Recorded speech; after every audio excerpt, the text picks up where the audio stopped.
I'm Marcus Smith, and this is Constant Wonder. Join me on a quest to find awe and wonder in all nature, human or wild, vast or small, encounters that move us beyond words. People were scared, right? They're scared about triggering us or saying the wrong thing, and we had to tell them, look, you can't really say the wrong thing. You can't really trigger us because we're already triggered all the way. Our two kids were just killed. Don't worry about it. You can't make it worse by saying something. Not really. That's Colin Campbell. I feel very much on the margins of civilization. So when people don't even mention to me the most basic fact of my life, I really feel like I don't belong as a person. How can my experience be so far from yours that you are unable to just acknowledge my reality? That's Gail Lerner, Colin's wife. He's a theater and film writer and director. She's also a television and film writer and director. They live in Los Angeles. Together, Gail and Colin are the parents of 2 children, Ruby and Hart Campbell. The all too short lives of these beloved teenage children, killed by a drunk driver, and their parents' struggle to find a way forward after this unimaginable tragedy, are the reason for this episode of Constant Wonder.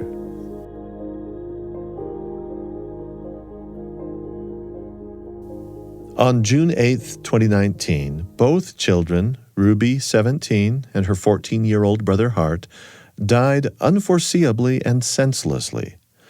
Colin and Gail were in the front seats of the car at the time of the crash. Colin's recent book about the family's unwanted journey covers crucial details of what they've been through, how their situation has been met by all the various people around them, and what they've learned as time goes on. Colin Campbell's book is titled Finding the Words, Working Through Profound Loss with Hope and Purpose. Gail says that watching Colin write through his pain entailed observing a kind of growth in him.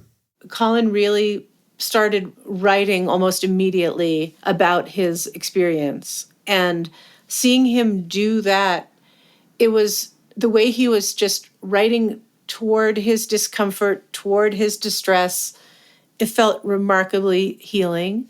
I know that's growth. I see him growing in that way. Gail and Colin, such a pleasure to have you with us. Thank you for coming today. Hi, Marcus. Thank you so much for having us. This is our first time speaking together about our experience, so it's very special to be here. Thank you. And Colin? Yeah, and I'm honored to be here as well. Thank you.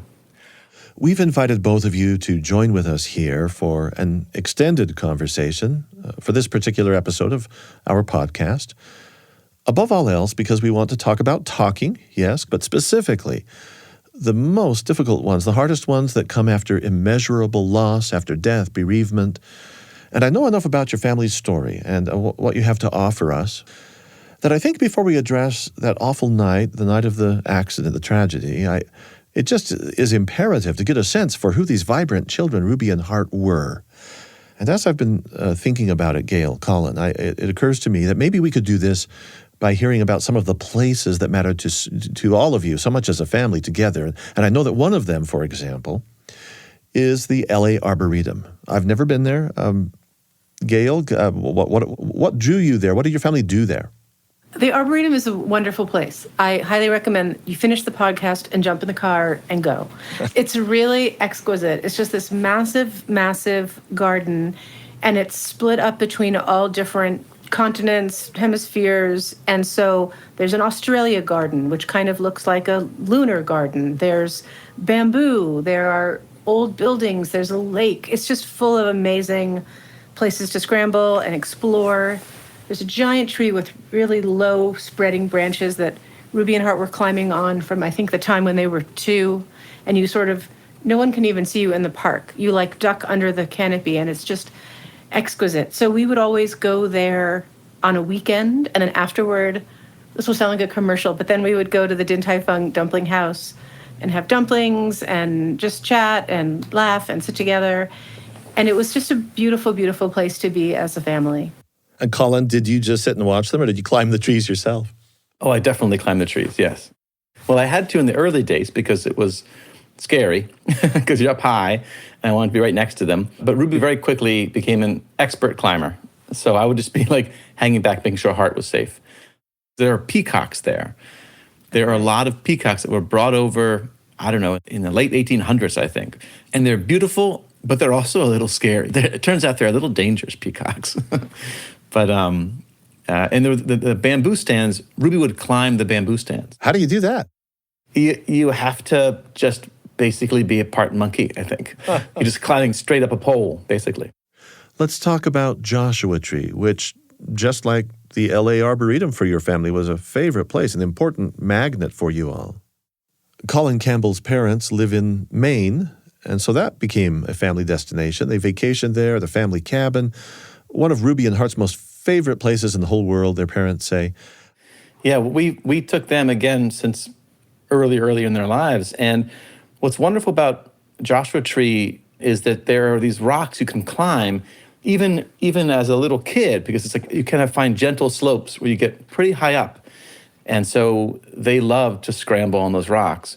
And when they got older, we would just pull over the side of the road and just scramble into this rock formation and then get a little lost, spend a couple of hours, and then find our way back out again. And it was like a special private adventure that we could have every time. Well, have you been there at night? We have. Yes. We went once with Ruby and Hart at night, and we were lying back on the rocks and we're looking up at the stars. And all of a sudden, Gail, do you want to finish the story? Yes. We all start to feel like one after the other, these strange little sandpapery feelings on our arms and legs. We're shorts and t-shirts. It's the summer. It's hot even at night. And we look down and we realize that we are being lapped by kangaroo rats, who are these tiny, tiny, fearless mice who come out at night in search of salt and moisture, which after a day of hiking in Joshua Tree, you are nothing but salt and sweat. And they were just feasting on us. And we were just like shrieking and laughing. It was very preposterous. Well, what'd you do to get out of the situation? Well, they're tiny. We just stood up.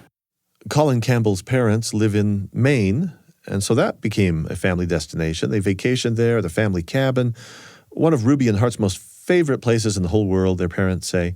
I asked Gail to read Hart's account of Christmas in Maine, written when he was just 7 or 8 years old. My dad takes a saw and cuts the top off a tree in our backyard and brings it into our cabin.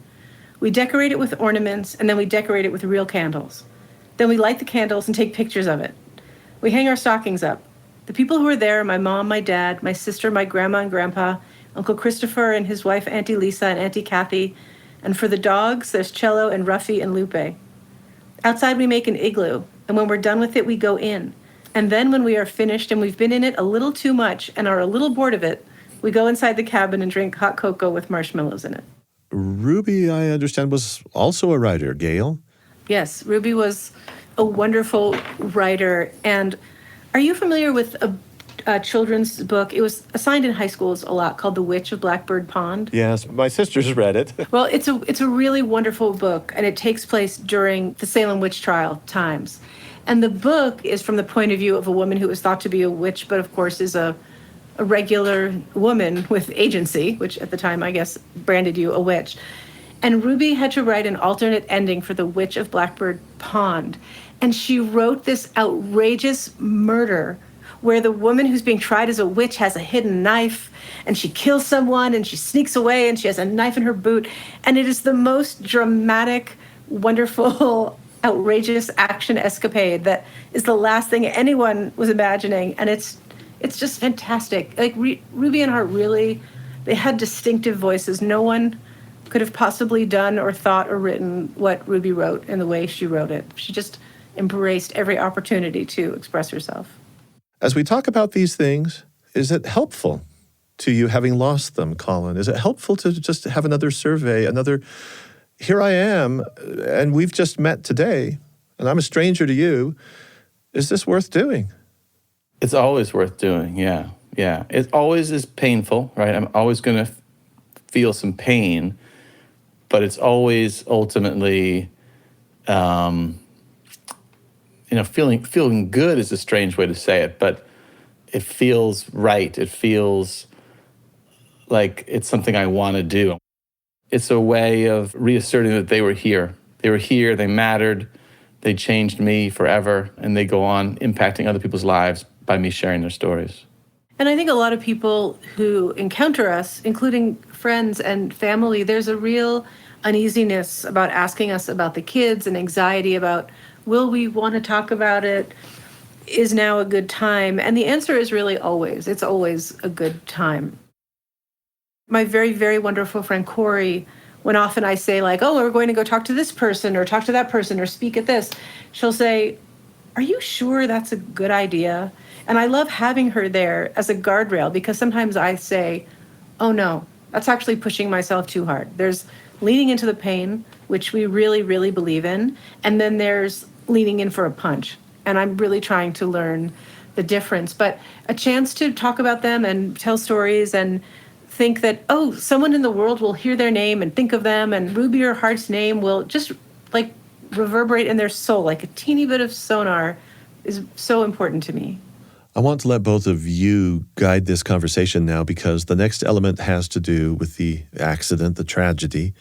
I've already given the year. It happened in 2019, and I understand it happened near Joshua Tree. Yeah. We had, the weekend before, we had another amazing weekend in Joshua Tree, and we were just marveling that, well, every time we come out here, we have an amazing time as a family. It's so wonderful. And then on a spur of the moment, let's look at properties just for kicks, because we're kind of like looky-loos. It's fun to look. And then suddenly we found this little cottage that all four of us loved. And we're like, oh my gosh, we could afford this. How crazy is that? And put an offer in, it was accepted. And we were driving back out a couple of days later. We were gonna see if we could build a pool. And Ruby had picked a perfect spot for the pool. And I was gonna have a meeting with a pool designer to see if it was actually feasible. And that's why we were going out there. It was a fun lark because it was supposed to just be me, and everyone wanted to come along.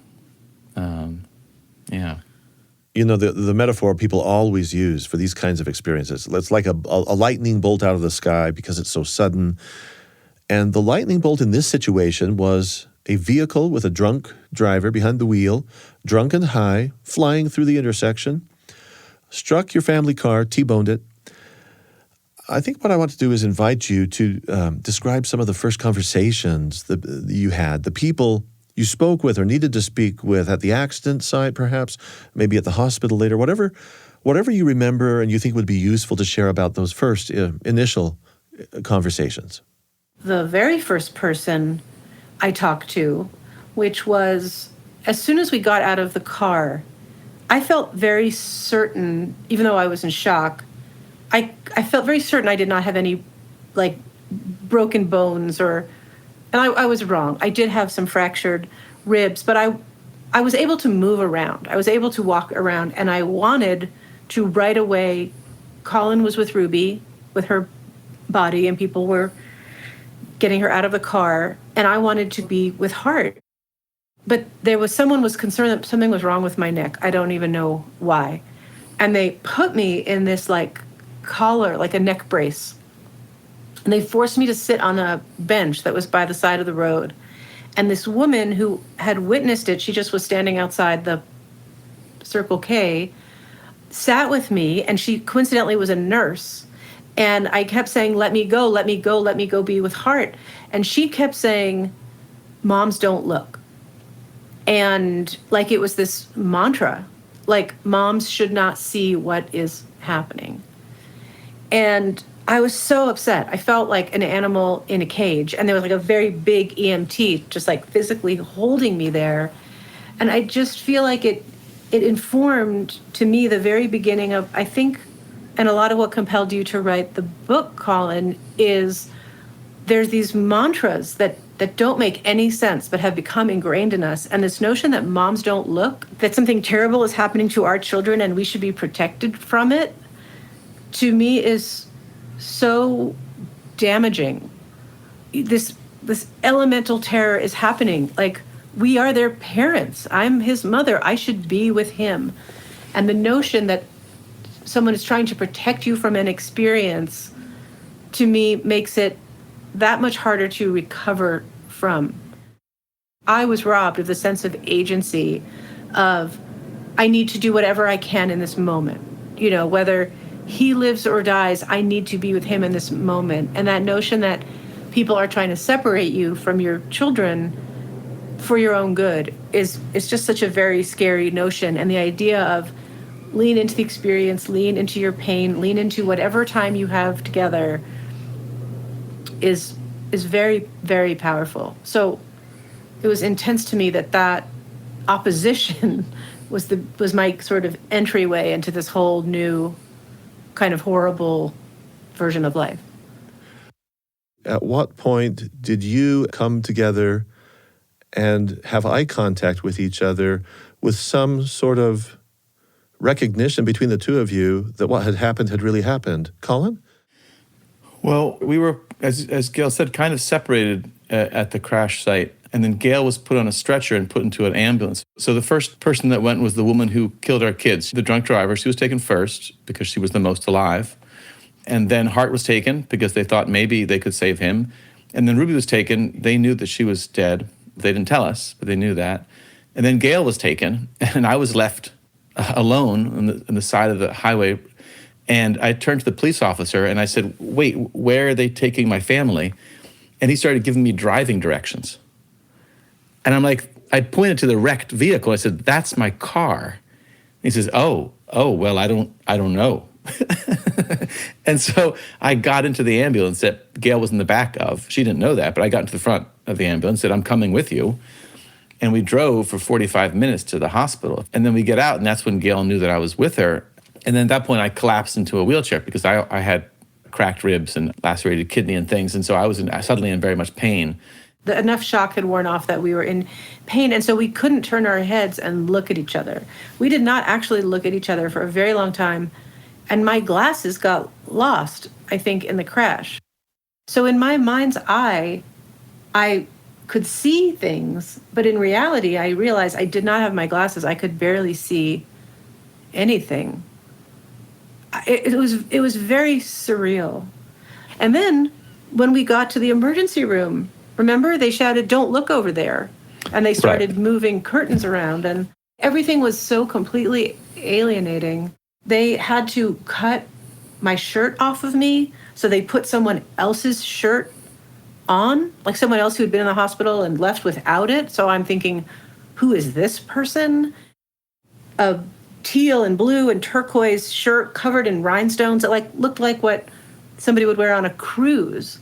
And I just remember thinking, whose shirt is this? Who am I? Where are my children? I can't, everything was so completely alienating. I don't want to presume anything here. It just seems that there's a degree of alienation in this, maybe even loss of identity. This could go on for a very, very long time, could it not? I mean, did you find your sense of self, Gail, was it altered in any way?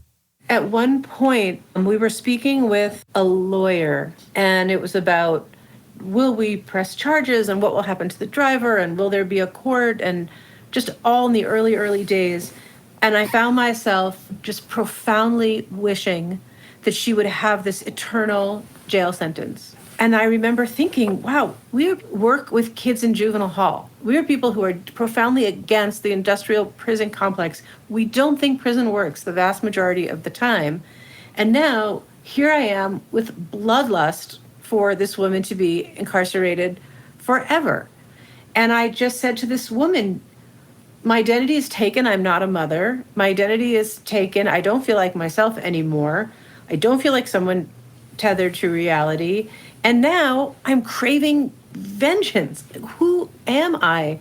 I really just felt completely disconnected from any part of myself. Ironically, the only thing that did not change was my relationship to God and religion, because I do believe in God, but I don't believe in a God that has to do with us on a daily level. It's really more like the God of Job, of who do you think you are to think that I'm trifling with this? But I really believe in community. Our synagogue, Ikar, is a remarkable community. I really believe in people showing up for each other, people showing love, empathy, and generosity. And so my religion wasn't shaken. but everything else was, which is in contrast to almost everything I've ever read of like, then you'll cry out to God for forsaking you. I was like, I have no beef with God. But I'm in a whirlpool otherwise. Gail says you both belong to a remarkable community with values of kindness and generosity and such. That does form a bridge, Colin, to your belief system, does it not? Yeah, I do believe I have a spiritual side to me, and that is just the belief in the power of love and that we're all interconnected. I think it was brought home to me when Ruby and Hart were killed, how much of who I am is because of them. And like, how I'm not really a separate human being, am I? If so much of who I am is tied into Ruby and Hart and then Gail, and that notion extended to a larger community kind of makes sense to me. We're not really individuals in that sense. We're all connected because we've all helped change and form each other. I like that idea that Ruby and Hart are still alive because people who love them are still alive and they continue to reverberate and inspire. They were very kind humans. Kindness mattered to both of them, and I can feel that and think about that. In the midst of unthinkable tragedy, the family turned to this community, and the community turned to them. One of the funerary traditions involved fellow members of the congregation literally helping to bury the children. We threw soil onto the grave. Then we sat back down, and our gathered community continued to bury our children in front of us, shovelful by shovelful. And that was an extraordinary experience. Just the levels of awfulness were staggering. Not only were we already traumatized by the whole event, but of course we were still in pain. We had just been in a car crash 3 days before that, and we were in a lot of physical pain, but nothing compared to the emotional pain that we were in. And we had to sit there and watch. But then I grew to appreciate that. I didn't want to pretend they were alive. That was too terrible. I wanted to confront that and deal with it. And watching my entire community bury my children was a way of just reinforcing the reality, keeping me grounded and not floating off into an untethered land of madness. Honestly, madness was terrifying to me. I felt like I was on the edge of madness, and I wanted that concrete reality. So even the burial itself. And then there's another beautiful tradition, which is that after that is finished, the central mourners, they now leave the cemetery and they go to their car, and their community lines up on either side of the road, makes a pathway, and you walk through your community to get to your car. And our rabbi sort of likens it to the idea that there are rails keeping us, protecting us from falling off the cliff. As we walked back to the car, I made eye contact with everybody in this community that was here for me now. And it felt to me like it was important because this is the first time we're laying eyes on each other after this cataclysmic event, and now we have a new relationship.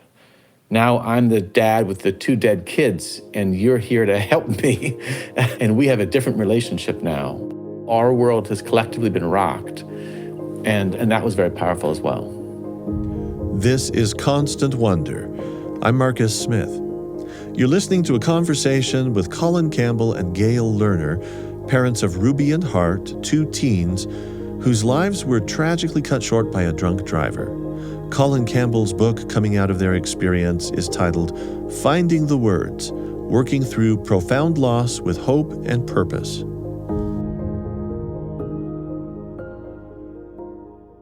Part of my getting to know Gail, Colin, Ruby, and Hart's story entailed a lot of learning for me personally about Jewish funerary traditions, for one thing. Traditions which, from my perspective, afford an unusual level of collective support for the bereaved in ways that, for me, are deeply touching or stirring. In these practices, sacred intervals of time seem to be important. The formalized 7-day observance subsequent to burial, called Shiva, which is the first demarcated time of mourning for the immediate family of the deceased. Then comes the 30-day mark called Shloshim, during which some of normal life is gradually resumed, and ultimately the formal end of the mourning period at the end of a full year. Gail, did you approach the 7 days of Shiva well-versed in what the ritual was intended to do, or was it kind of a new thing, or how did you approach that? Well, we had always sat Shiva for people when I was growing up, but my experience of it was only an elderly person dying. So it was a much smaller thing. It was more like you either visited someone's home and basically everyone is quiet until the people who are mourning are ready to talk, and they kind of set the terms. If they want to tell crazy, funny stories about the person, if they want to just cry and be hugged, if they just want to eat cookies and schmooze, it's whatever the mourner wants. And so I thought of it much more that way. You just come, you tell and hear stories, you eat a meal together, you bring food. And it was a really nice, warm thing. But this was different. The very first Shiva, the night of the funeral, my sisters live on the East Coast. They came out to LA and they were completely in shock, of course, as Ruby and Hart's aunts. But they were starting to talk about, like, okay, where do we get bagels? And our friend Steven, who is an amazing party planner, is his job, and just galvanizer of people is just his essence. He just said, I've got this. And there was suddenly this awareness, like, this is no ordinary Shiva. There are not enough bagels in the world. I was working at Disney at the time, and he just went right to Disney and said, give me a space, give me a hall, give me all these things. I was a writer on the show Blackish, which was an ABC Disney show at the time. And everyone just jumped up to his requests. It was an amazing thing. Like, there's never so many kids at a Shiva, but when 2 children die, their friends come. And I remember my friends, Lindsay and Yamara, who were writers on the show, they said, a lot of these kids are here. They need an outlet. Kids can't stand at cocktail tables. And they got these huge bean bags and giant pads of paper and pens. And they just tapped into, like, if we were teenagers in this terrible event, we need a place to sit together and be together. And sure enough, Hart's friends wrote a giant scrapbook of memories of him and pictures of him. But they had all started putting together that night. It was incredible. And it was just this very beautiful thing. And then at Shiva at our house, it was hundreds of people a day. And Stephen actually organized a valet because we live in a hilly neighborhood. And I remember thinking, my mother was like a wonderful, wonderful person who loved being judgmental. I really made like an art of being judgmental. And all I could hear was her saying, like, a valet at a Shiva. But it was like, it was necessary. It was necessary because otherwise no one could park and come be with us. And so the way people were taking care of us was just next level thoughtfulness. And then our ribs had been cracked. And so we really could not hug. But everybody wanted to hug us. But it was very, very painful. And you couldn't warn every single person. And so our friend Rebecca Asher was directing on a TV show, and she said, I need T-shirts made. And the costume department of that show made T-shirts. And that some said, don't hug Gail. And then others said, proxy hugger.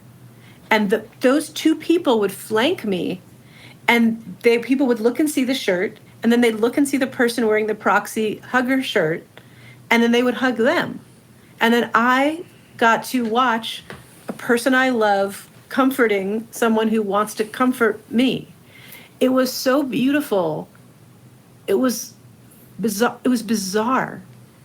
But it was so thoughtful and lovely, and it almost seemed comical. But it wasn't. It was the most profound taking care of I had ever witnessed.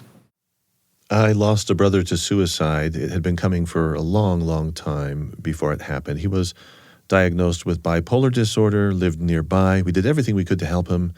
45 years of age, left a wife and several children. The shock for me was so overwhelming. This was a decade and a half ago. But I remember with clarity how time seems to go all haywire. I just remember how it feels, where time just isn't what it used to be. I'm wondering if Shiva, for you, Colin, somehow provided some kind of demarcation or a sense of how time was to be managed or when the clock was going to strike. You knew, that you would be passing through 7 days and then 30 days and then a year. Was there anything about any of this that was helpful because it was in formalized lengths of time? I think for me, the length of time of Shiva was helpful because it just kept happening. So it's the repetition. It was like I discovered that I really wanted to talk about Ruby and Heart and grief. And then the second night, I had more to say. And the third night, I still had more to say because I was just literally processing it, literally trying to understand. And that's what goes on then at Shiva as people come every day, every night, and based upon your cues to them, that determines when conversation will happen? Yeah. The idea is that, first of all, your door is just open. So no one knocks the door and you don't open the door and say, hello, how are you? You're not hosting in any way the central grievers. You're just in your house and people just walk in the door and then they read the room. And so if we're all just, laughing and telling a beautiful, funny story about Ruby and Heart, then they join in. And if we're just crying, then they can join that in. Or if we're just sitting in silence. And that was just helpful to me, the repetition.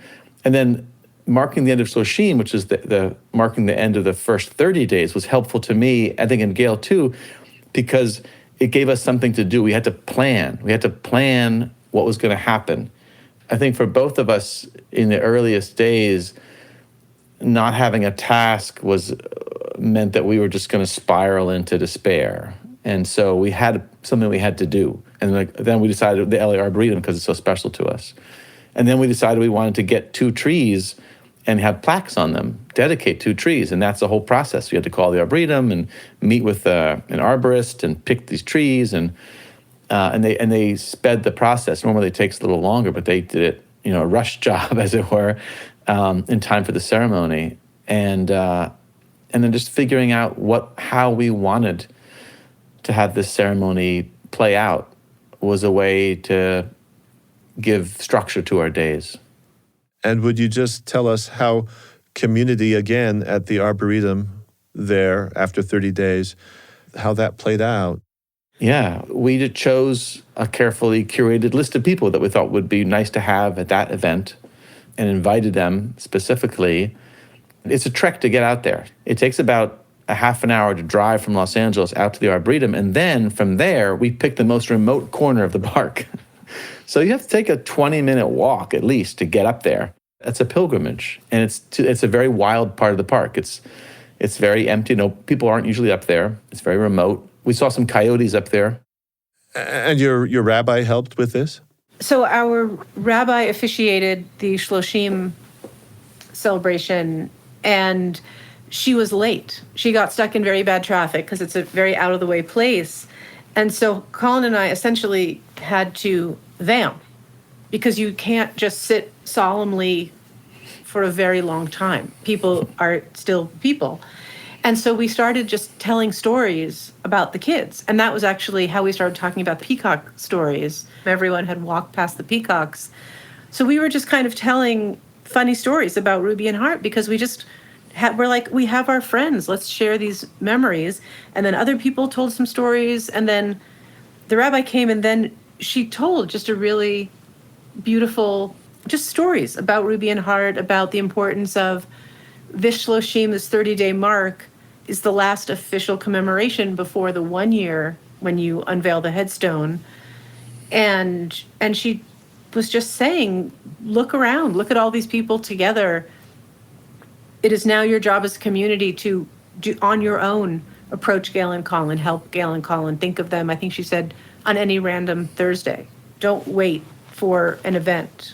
And it was just a very beautiful calling together of people to say, Gail and Colin are still here. They still need you. And I remember at first, I was resisting a beautiful ceremony. I didn't want one. I was in a really rage-filled period and still am. I kept saying, and I didn't really mean this, but I kept saying, I want everyone to suffer. I want everyone to see and feel the pain that we're in. And Colin kept saying, really? Really? Let's talk about some other ways. Like he knew not to say we're not doing that. And we just talked about other ways. And it was interesting because then Sharon, our rabbi, at one point said, she had advice for the kids, because, again, tons of Ruby and Heart's friends were there. And she said that there was a rabbi whose name I keep forgetting who would say, make every day of your life a work of art. And it really moved me because it reminds me that to make something beautiful when you have every alternative to not make anything or to destroy was a very beautiful, not a commandment, but a suggestion, a holy suggestion. So I'm very happy that we did that. We need to talk about the inability of people with their words at times such as this. We get it wrong. We get it wrong over and over and over again. And I needed conversation. I went to a grief group. I went to a support group. We'd sit around. Everybody in the room was a survivor who had a parent or a sibling or a child who had committed suicide. And I couldn't take it after 3 sessions because all of the words were just off. Did you have difficulty knowing what to say and when to say it and how to say it? Oh, before Ruby and Heart were killed? Yes. Yeah, absolutely. I wouldn't say anything to other people who are in grief. I'd be too scared. I think that's helped me to have an immense amount of compassion and empathy for people who are struggling to talk to me because I was in their shoes for sure, 100%. There's sort of 2 central things that I think people generally get wrong about this. One is the desire to say something that's going to help, the quote-unquote give comfort. Because oftentimes what that means is trying to find some way of minimizing their pain, right? Trying to help them, give them comforting thought that's going to help them feel less sad. But the reality is we feel sad for a very good reason. A person that we've loved deeply is gone forever. And what we really need to do is feel that sadness and be allowed to feel that sadness. And I think it helps all of us to be able to talk to somebody, have somebody listen to us, genuinely be interested in listening to what we have to say so that we can feel not so alone and allow us to just literally process what's happening so we can understand, what's happening in our minds. But my book, it's really the focus is about helping the griever find the words to get the help they need because they're the ones that know what they need. We are all brought up to just handle it on our own and not ask for help and not be socially uncomfortable by asking people how to help us emotionally. And yet when we did it, when Gail and I did do it, when we asked people or told people what's going to be helpful to us, they were all so relieved. It was clearly so helpful. So we developed this thing called a grief spiel. We called it a grief spiel, which is we pull people aside one-on-one and tell them we do want to talk about Ruby and Heart because people were scared, right? They're scared about triggering us or saying the wrong thing. And we had to tell them, look, you can't really say the wrong thing. You can't really trigger us because we're already triggered all the way. Our 2 kids were just killed. Don't worry about it. You can't make it worse by saying something. Not really. Do you know what I mean? And that was a great relief to people. And then just really we said that we need to talk about Ruby and Heart and we need to talk about our grief. And that allowed them to ask us questions, which helped us. I would much rather you say the wrong thing than not say anything. Because if you say the wrong thing, we can have a conversation. And I can tell you what's helpful and what's hurtful, and we all know you're only intending to help. But if someone doesn't say anything, then I just feel more alone. It's very odd. I feel a lot like in a first world country where it is not war torn or there's not a genocide happening against you. This is one of the most extreme kinds of daily life suffering that I can imagine. And I feel very much on the margins of civilization. And it might sound strange to say, I'm doing a podcast, I'm wearing clothing, I have air conditioning, but I feel on this very outer edge of human experience. So when people don't even mention to me the most basic fact of my life, I really feel like I don't belong as a person. Just someone saying something and hurting my feelings or upsetting me, or that would be great, rather than just not saying anything. There also is a story, though, of where you protected yourself, I think, before returning to work, where you sent the memo and helped people understand what will not help at all. Could you tell us that story? Sure. There are actually two versions of that story. One was when I went back to Blackish, I didn't want people en masse being confused or upset or worried about how to interact with me. So I actually was very lucky. I was given an opportunity to speak with the cast and a large number of the crew and tell them, I'm back, I'm still myself, I'm grateful to be with you all, and you can ask me about Ruby and Hart. I love talking about them. I want to hear about your kids. You can tell me about your kids. I can laugh, I can cry. All the emotions are fine. This is all safe. And I did specify, though, I knew a lot of people came from different faith traditions. And I said, just please don't tell me they're in a better place. Don't tell me God has a plan. I said, if your faith helps you with that, I'm so glad. Anything that helps anyone through this moment, I'm grateful for. But I believe my children belong with me. I think the better place is here, in our arms, in bed, in the house, playing. So that was very helpful. And then I went to a job about a year later where I did not know people as well. So I sent an email essentially saying the same. I sent it to all the department heads and said, please share this with everyone on your team, because people's kids come up all the time. And I didn't want to blindside anyone in the middle of a professional day, but I also didn't want to feel like I had to mind my words all the time.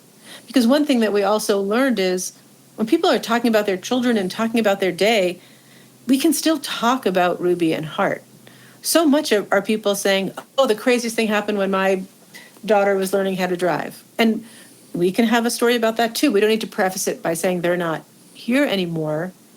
But if someone asks me if I have kids, I want them to either know, maybe don't ask Gail that if you don't want to get into it, or, just be aware of the situation. So, and then recently I had a job where I didn't tell anyone, and that was okay. But it's constantly evolving process. And that's one thing that I think is helpful to people is when you're just mired in grief or mired in weeping, it feels like it will never end. And I know Colin always talks about this Rilke quote about no feeling is final. Colin, what's the quote? Let yourself feel everything. Just keep going. No feeling is final. And I think remembering that things come in waves and happen in waves is so helpful. You're listening to Constant Wonder. I'm Marcus Smith. Colin Campbell and Gail Lerner are the parents of Ruby and Hart, two teens whose lives were cut short by a drunk driver. Colin's book about this all is titled Finding the Words, Working Through Profound Loss with Hope and Purpose. It seems to me that people, like maybe a rabbi, are more practiced at how to be at the side of grieving people. And I don't want to skirt past who your rabbi is, and I want to talk about breakfasts. That seems to have been an informal ritual that, well, I just saw it make you smile, Colin. Yeah. Breakfast with the rabbi. I mean, that's a sweet, sweet memory. What happened? Well, first I want to say I've heard horror stories about clergy of all different faiths saying the wrong things to people in grief. Oh, well, I should have said some. But our rabbi certainly was wonderful. Sharon Brous. She was there. You asked her earlier about who are the first people we talked to. And, the crash was at night. We got home, 2 or 3 o'clock in the morning.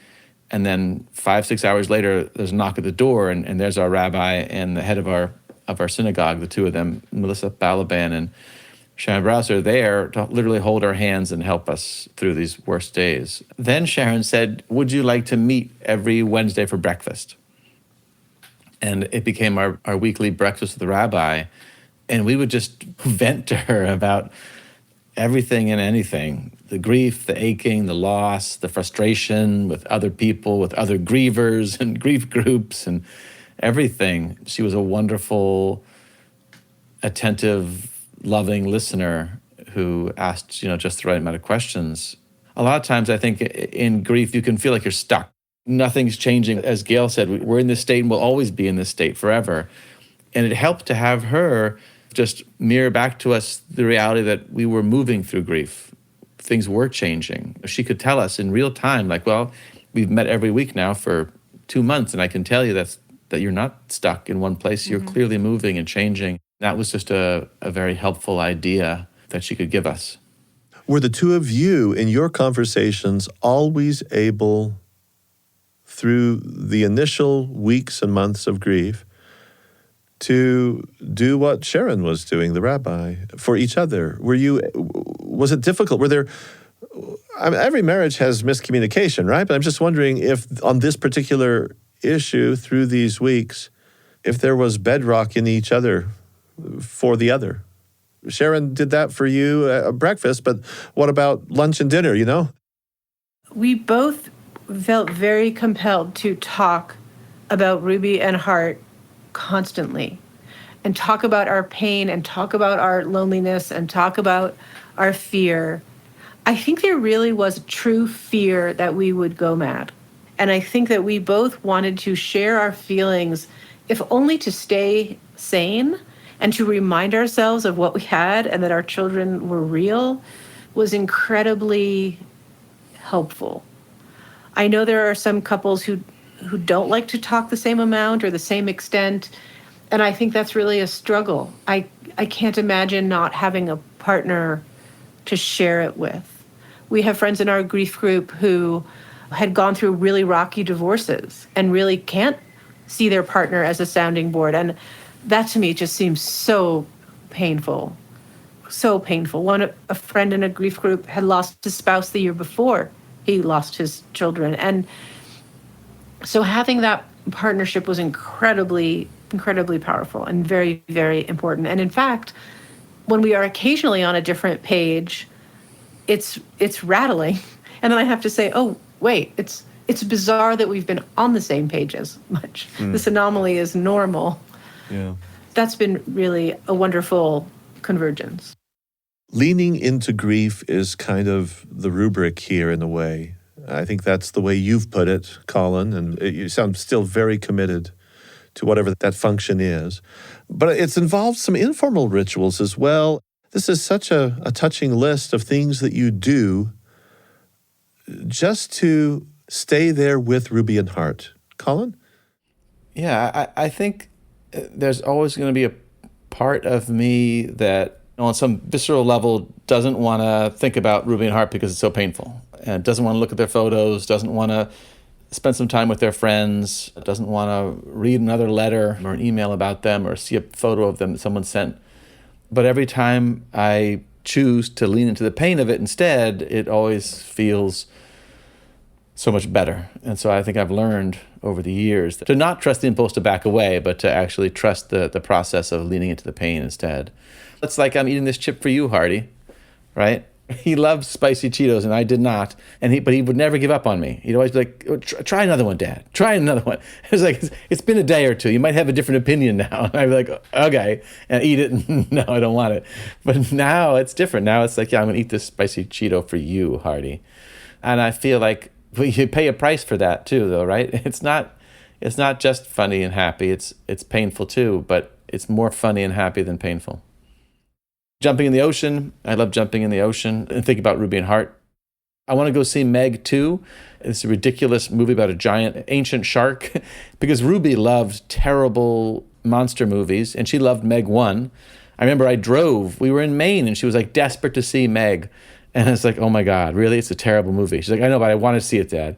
And so we drove like 45 minutes to find a nearby movie theater and watched Meg together. And listened to ABBA songs all the way. I have this beautiful memory of her. But we saw a lot of terrible monster movies together, Ruby and I. So I've got to go see Meg 2 now. Gail, you have your own rituals? I definitely have my own rituals. There was one year during the pandemic when we couldn't get friends together in person to celebrate their birthdays. Their birthdays were one day apart, March 29th and 30th. We asked people to write letters to them. And then we were in Joshua Tree for the pandemic, and we went up to the rocks and we read the letters out loud. And then we ultimately got a little waterproof box, element-proof box, and put all the letters in and kind of hid it in a little place up in the rocks. So that was incredible. We got, 150 letters they wrote to Ruby and Hart for their birthdays.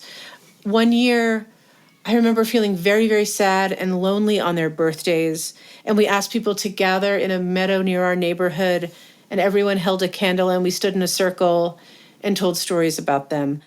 Ruby had incredibly strong, thick nails, and she would get them in this like deep cobalt blue full of sparkles. Starting when she was like 8 or 9, I would say, "Oh, Ruby, that's so pretty. That's like what Russian prostitutes wear." And she was like horrified and delighted. The accident was in 2019, and as we tape this interview, it's 2023. Gail and Colin are now fostering to adopt a pair of teenage siblings, a brother and a sister. All 4 of them participate in important family events, such as marking Hart and Ruby's birthdays. In one case recently, the 2 women in the home, Gail and the foster daughter, honored Ruby by getting manicures together.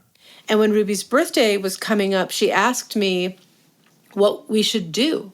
And I said, Ruby loved manicures and she loved Russian prostitute blue. So let's go get manicures, and I'm going to get Russian prostitute blue.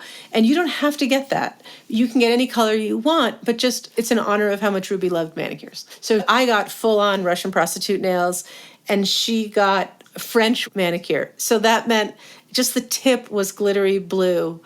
And I just thought it was so beautiful that she was like, I don't want the whole thing, but I'll do this sort of elegant version of it. And it was just, I just knew Ruby would have loved that. We went and saw a band that Hart's friends were in play before they went to college. Colin and I took them out for dinner, for graduation dinner, things like that. They just help us. Some days they're painful. Taking them out to dinner was one of those things that my friend Corey said, "Are you sure? Will this help you to take his friends out for high school graduation dinner?" And I just thought, yes, absolutely. So choosing our moments, and private and public, is very, very helpful. Those rituals are really, really crucial. Your rabbi, Sharon, she said that you were making progress over time and something good was happening there. Were you able to observe, Colin is the one who used the word untethered. Were you able to see him become a little bit more grounded as time went on? Yes, definitely. When we think back, we were afraid to leave our home. We were so in grief and terrified of the outside world and what the outside world holds. We were scared to leave our home. So even the fact that we leave the house, we go out in the world. Our friends, the first place we went was to our friend's house across the street for dinner. And they said, just walk across the street. You can see the house from where we'll have dinner. And at any time you need to go home. And it was this incredible thing that we literally, the first place we went was our dear friends where we could see our home from there. The fact that Colin can go out for 2 hours and I don't need to call him and text him and make sure he's alive anymore. Like, I know that's growth. I see him growing in that way. For me, the biggest thing was that Colin really started writing almost immediately about his experience. And seeing him do that, it was the way he was just writing toward his discomfort, toward his distress. It felt remarkably healing. We have a complicated relationship with the word healing, but I could just see his brain working. I could see his brain trying to make sense of what was happening in a way that I really recognized. Before the crash, I relied on my friends a lot more than he did. I just loved going out for girls' nights and hikes and walks and drinks. And he would always say, like, I have you and the kids. Why do I want to go anywhere? And I'd say, oh, fine, you're the better person. But it was hard to persuade him to go out and have fun. But then I think once the kids died, he went, I need friends. And he started going out with people and reaching out. And that I really saw as a huge sign. And he was also taking care of me right away. And you did say very quickly, we should think about adopting. That was, I think you said that even just a few weeks. So just the fact that he was even imagining a future. I understand that the institutions that handle foster children didn't think it was such a great idea for you to rush right into that. Yeah, you have to get certified. You have to take classes. And a lot of the focus is really sort of educating you about this population of youth that have endured a lot of trauma and loss. and understanding what that means. And we know about trauma and loss. We got that chapter covered. But as part of the sort of orientation, we met with the person in charge, and she said, normally when we have prospective parents who have experienced anything traumatic, like a loss of a job or a divorce or a death, we generally require people to wait for a year. And has it been a year since you lost your children? And we were like, whoops, it's been 3 months. And it was very wise because we were not ready at all. But once the year had come up, we felt we were ready, and we felt like we are not in denial, and we are definitely processing our loss, and we're making this decision very consciously and carefully. And we're not trying to replace Ruby and Hart. We're not trying to, save somebody. We just want to have a family. And it's a complicated dynamic because, of course, there's a part of us that does want to sort of, not replace Ruby and Hart, but like somehow have what we had before. And we're not on a path to have what we had before. We're on a very different path. So the two children that we're fostering to adopt now are very different, and we're going to have a very different life. It's not about trying to get back what we had. It's about exploring together, the four of us, what we can create. Well, knowing that it will be very different, that it's not going to be, what's the nature of that appeal? Is it exciting for you to think we're rebuilding something entirely new? It's exciting in the sense that we're engaged in life. That the notion of being untethered, we're tethered to them. We're tethered to our future together. And so on one hand, it's very painful. There are very few people out in the world whose children are killed who then foster to adopt. Teenagers.